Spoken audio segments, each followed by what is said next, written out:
Hello everyone, thanks for tuning into our latest Star Wars video. So reviews are continuing to appear online for the Rise of Skywalker. We've got more reviews being posted onto Rotten Tomatoes. We had a look at the aggregate score for the Rise of Skywalker at Rotten Tomatoes this morning UK time, and the aggregate score was hovering around a very poor 53%. I said we'd have a look at it at the end of the day, see whether there's been any improvement, and that's what we're going to do. We'll have a look at one or two more of those reviews that have been posted. Just say that if you're enjoying the Star Wars content on the channel, then please like, share and subscribe, and let us know in the comments what you think. So again, we're at RottenTomatoes.com. And actually, we have had a little bit of a rally for the Tomatometer for the Rise of Skywalker. It's now sitting at 59% with 193 reviews counted. So that is still just about rotten. To get to a fresh Tomatometer has to reach 60%. So Rise of Skywalker is still just about rotten. It's been hovering in the upper 50s through most of the day. I did see at one point over on day it actually went fresh. It went to around 62%. So it just crawled itself into fresh territory. Then it fell back again. It fell back to around 56, 57. It's popped up to 59. I'm a little bit surprised it's gone up, actually, because usually what happens with this is that the early reviews tend to be a little bit more positive, and then the more negative reviews tend to come later. So I'm still expecting this will drop a bit, actually, and I still think it will finish up in the 50s, potentially probably around 55%, something like that. That's what I expect, but perhaps this is going to do something a bit different. Maybe it will get itself into positive territory. We'll find out tomorrow how it's looking, but certainly been a very negative reaction overall to this film in terms of the critics. I'm very surprised about that, because we know that The Force Awakens and The Last Jedi were both extremely well received critically, and I was expecting that would be what would happen with The Rise of Skywalker, but the critics are very, very lukewarm at best about this. Even the best sort of reviews are not exactly inspiring, and the worst reviews, some of them are absolutely trashing the film. Let's just have a look at a few of those reviews. So a few more being posted from this morning. Sydney Morning Herald actually is positive, saying despite some clunky chunks of exposition, the action rockets along, powered both by its need to be more spectacular than ever before and the script's desire to tie up the saga's many loose ends. It's a rousing finish. However, Texas Art and Film say Skywalker, Rise of Skywalker is expensive general family entertainment, galaxies away from original and inspiring. MovieFreak.com says, this is the first time I feel the Force is no longer with the franchise, and the dark side of corporate cookie cutter greed has proven to be victorious. Just 1.5 stars out of 4 from MovieFreak.com.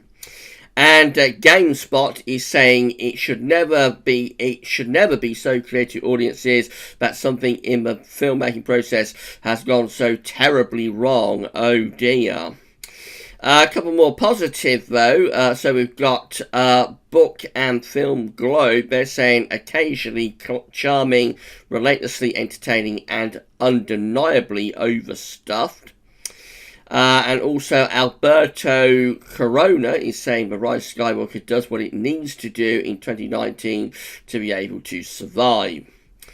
Reeling reviews, unnecessary exposition delivered with the pummeling speed of a tennis ball machine, colliding logic, lack of consequence, and momentous setbacks, and a sense of inevitability make J.J. Abrams caper to the original saga a disappointment. IGN say Star Wars The Rise of Skywalker is an entertaining but deeply flawed final chapter that ultimately plays it too safe. that's a positive review, but even that positive review is pretty negative. GQ magazine says, to be clear up front, Star Wars Rise of Skywalker is not a bad film. It's fun, sort of. It's satisfying, kind of. It's a bit all over the place. Again, that's a positive review, but you get the idea that even the positive reviews are not exactly inspiring by any means. The Newman Times Herald say, cartoonish and absurd,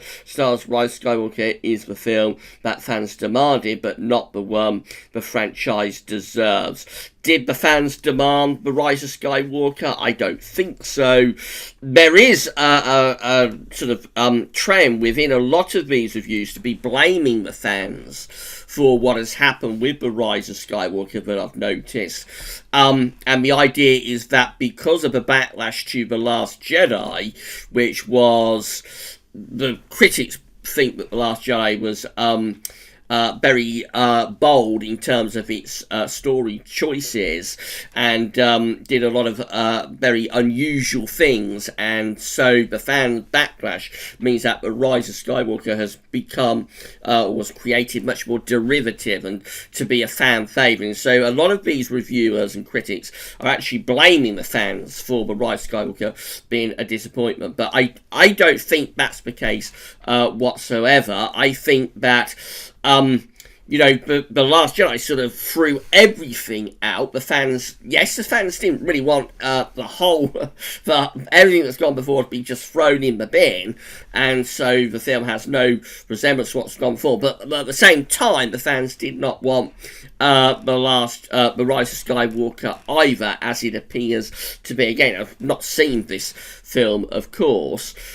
yet. I'm hoping to see it on Friday, so then I'll be able to give you my view about it. But to me, what has happened here is just that the ongoing car crash that is the sequel trilogy, the ongoing train wreck, has continued with the Rise of Skywalker, and I don't think that's the fans' fault. That is the fault of the people making these films not having any idea what they are doing.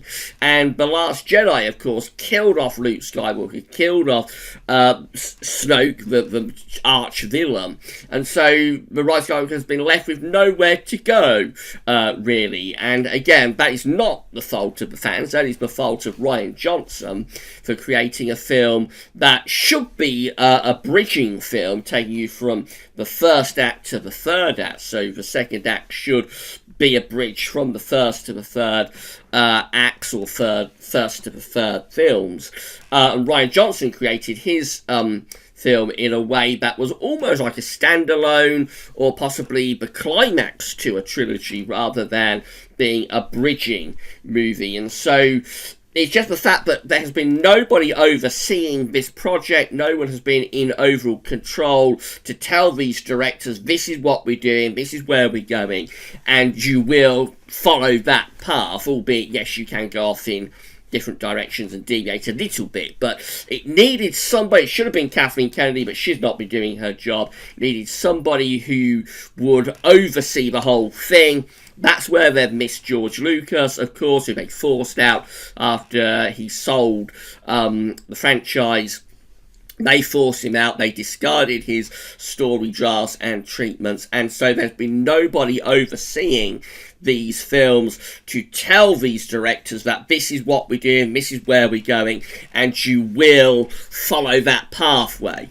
So we've had J.J. Abrams and Rian Johnson creating their own films, and particularly in terms of Rian Johnson, not creating a second act film, the second part of a trilogy that will bridge the first part to the third part. And so we've arrived at The Rise of Skywalker with J.J. Abrams having nowhere to go, and so we've created this ongoing train wreck of a disaster of a sequel trilogy, and that is not the fans' fault. So the reviews and the critics that are blaming the fans for what's gone on, I think that is very, very unfair, but that's where we're at. The fans always get the blame, seemingly, when things go wrong. But this is a failure of, ultimately, Kathleen Kennedy and Bob Iger.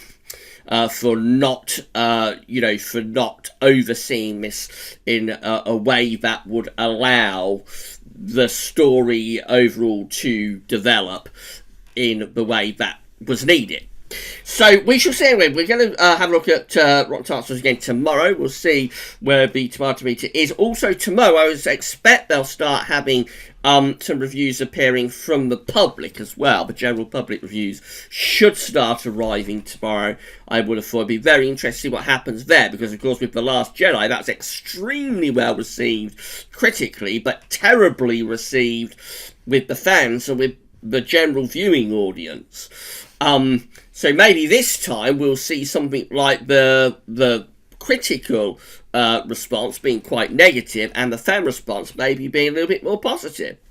Or maybe the fans will agree with the critics and they're both going to be quite poor. We shall see, and we should start getting the fan reviews and the fan score appearing tomorrow. By the way, there is an overall verdict, critical consensus for the Rise of Skywalker now at Rotten Tomatoes, and they're saying Star Wars Rise of Skywalker suffers from a frustrating lack of imagination, but concludes this beloved saga with fan-focused devotion.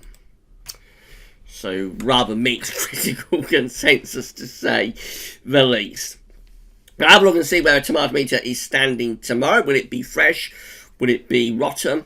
And as I say, the audience score, which it says not yet available, should start appearing, I would have thought, tomorrow. So we shall see, and time will tell. Please like, share, and subscribe. Let me know in the comments what you think. I'm hoping to see the Rise of Skywalker on Friday, and then I'll let you know what I thought it would be a spoiler review as well. So if you don't want to be spoiled, then don't watch the review I'm going to post to the channel on Friday, probably Friday evening, if not on Saturday. Right, that's all for now though. Thanks for watching.